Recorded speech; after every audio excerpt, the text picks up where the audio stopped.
So if you're saving more than 6 months of your money and you're putting it in a savings account, then you are now starting to lose money to inflation.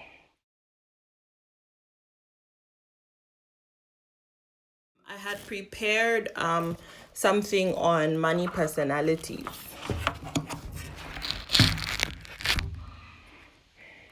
If this is something that you'd like to hear, money personalities, give me a quick thumbs up.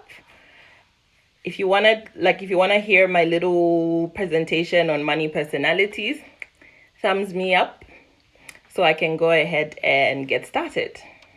Awesome. Thanks, Adele.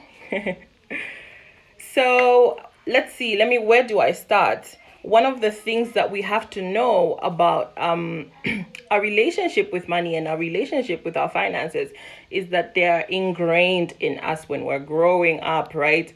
There are a lot of things that we hear when we talk about money mindsets. For instance, you hear people say things like, oh, money doesn't grow from trees, or money is the root of all evil. That's telling you that money is hard, that it's not an easy thing to come by, or that money is a bad thing. So how can you then work hard to acquire all this wealth and all this money if you believe that money is the root of all evil, right? So the key here is to start learning our money mindsets, and with that, first you explore what your money personality is.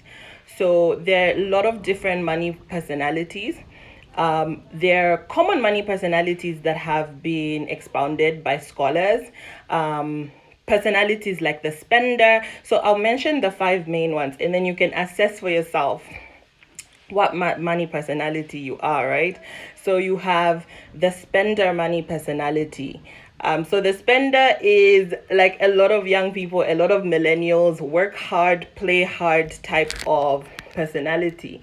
So they believe that when they work hard for their money, then they must go ahead and spend their money. And then, of course, you have the saver. So the savers are excited when they see the bank balance growing in their bank account. So they work hard, and then they also save quite aggressively. I'll tell you what are the downsides for each of these personalities. If you're a spender, obviously, you're not keeping any of your money. So when there are opportunities that pop up, you have nothing because you worked hard, but you spent all of it already. Savers, kudos if you're a saver personality, because that means that you get to keep like a chunk of your money. But there's a reason why we always say save only 3 to 6 months of your fund, of your opportunity fund, because if you save more than 6 months, then you will start losing money. Let me explain. Put money in a savings account right now, you're getting interest of around 2.5%. If it's a good account, you're getting something like 9%. Or maybe you could have negotiated your interest. You must always remember to negotiate your interest if you're putting away money for a period of time. So you would have maybe gone up to even 9% and things like that. But the truth is, inflation is at 13.9. Yeah, last I checked, inflation was at 14.9%. So if you're saving more than 6 months of your money and you're putting it in a savings account, then you are now starting to lose money to inflation. So the key is save 3 to 6 months. Once you hit 6 months, every other access that you have, you start putting it into somewhere, into an investment account or into a business. You want that money to start working for itself and earning you back. Ideally, even with your opportunity fund or your emergency fund, if you're keeping that, I would say when you hit your 6 month goal, say for instance, your 6 month goal is 30,000 kwacha, you can live on 30,000 kwacha for 6 months if you didn't have a job, right? If you hit that goal, I would say put it in a short-term fixed deposit, somewhere where it can start aggressively earning interest even in itself, but then you have easy access to it. So that's like on the saver. That's the downside of the saver. The bank balance is nice, but you want to start learning how to invest as well. And that's something I would like to tackle like in the future, because women's money, especially even Zambian money, I feel like it's very quiet. We save, but we're not aggressively investing. So we're not aggressively growing our money. Okay, so the third money personality is the avoider. The avoiders are the ones who just work, spend without actively thinking about their money. They avoid any sort of responsibility. They avoid any sort of, talk about money and things like that, right? And then, sorry about that.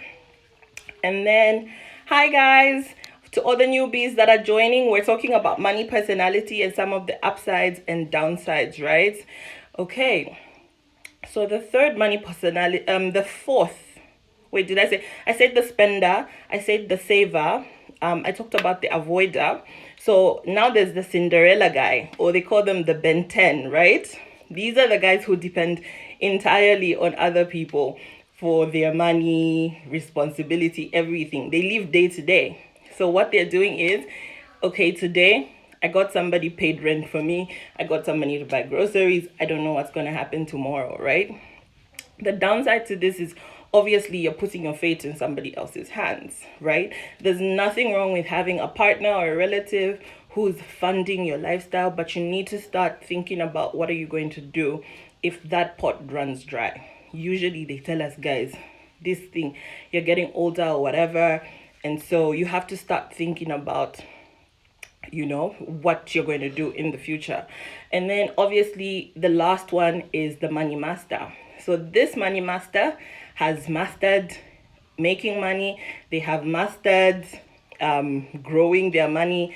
They have mastered keeping it. They've mastered managing their debt. These guys know everything. They're like well-rounded. And obviously there's an upside and a downside. The upside is they have it all together. The downside is then they start sounding preachy. These are the people who are like, what? You get paid this much and you live in a house like this? If it was me. So they do sound like they're preaching to you. So that's the downside. The cool thing about money personalities, our money mindsets, even our money habits, is they're not set in stone. We can always change, right? Like I'm a spender. I'm a spender and a saver by nature. I do save something, but I like spending. I get excited when I have money. So I do tend to spend quite more than I should, but I have learned to start changing my personality. So I'm working my way from a saver to a money master. So I'm learning about investing. I'm learning about growing money. I'm learning about debt management. So it's really like, it's you can change your money personality is the basic. But it's also cool to know these personalities when you're looking at your partners, right? Boyfriends, girlfriends, husbands, wives. Imagine a money master marries, let's say, a saver, because the saver thinks they know it all, right? They're keeping all their money. And then they get together with a money master, and so the money master sounds like they're talking down to them. Oh, all this money that you're keeping in your savings account, or this money we could have invested here and there. So it can cause problems, right? Or if you're a saver and then you marry a spender, you're busy saving all your money and then your partner is like busy just spending, so they're working against each other. So it's really cool to know about the money personalities. What's your own money personality? What is your partner's money personality, or if it's family? It's a cool thing to get to know, so that just you're able to like get together, make sound decisions and all those things. So that was my quick presentation on money personalities this morning. If you have any questions, you want to jump into my live chat, you want to join in, let me know. I'm here for like a few more minutes, so let me know if you have anything that you want to add even.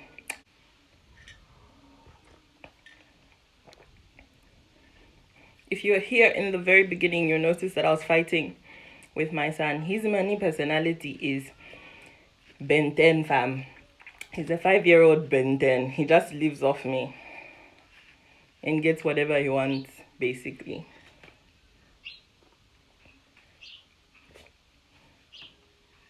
Okay.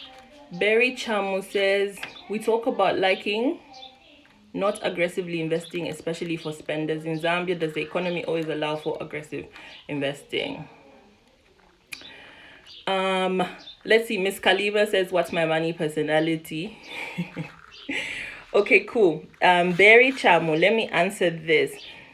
You can invest on the Zambian stock market if you look at the Zambian stock market and its growth over the last 10 to 5 years compared to any other market like like currency or any other thing that you can invest in, the curve has gone really high, right? So your stocks do gain a lot of value.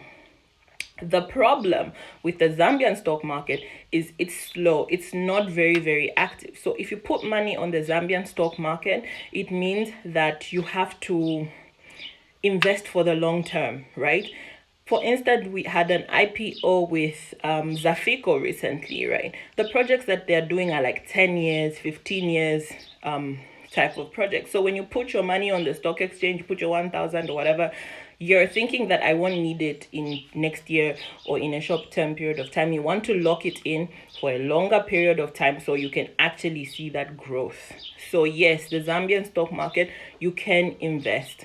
However, there are other stock markets that are more aggressive in the region. And this is why I was saying it would be nice to get like some experts from like the Johannesburg Stock Exchange, the Kenyan one, the Nairobi Stock Exchange, to see how we can, as Africans in this region, how we can tap into other stock markets. So that's the answer, Berry Chamo. Yes, we can actually aggressively invest on the Zambian stock market. My money personality is saver and spender combined. So some money personalities can be combined, but there's a predominant one. So my predominant one is saver. I think just because of how I grew up, whenever I wanted something, my dad would say, "How much do you have?" So I learned that before I went to ask for anything, I would like start doing the work myself and show how much work I've done before I got support from my parents. So I am more of a saver, but I do get very happy around money. So I tend to spend a little bit more than I should spend. Like I said, I want to be doing this every Saturday at 9 hours. We'll have a live chat. I will try and pull in some experts. I'm on a journey to learn how to aggressively invest, and also stock markets, crypto, government bonds. I'm on that journey. I bought my first treasury bill this year. Yay! That was exciting. So I will bring in some experts and they're going to give us some like helpful insights. I'm also on a learning journey, so this is like always exciting for me. Love you all so much, and let's get chatting in the DMs and on those posts.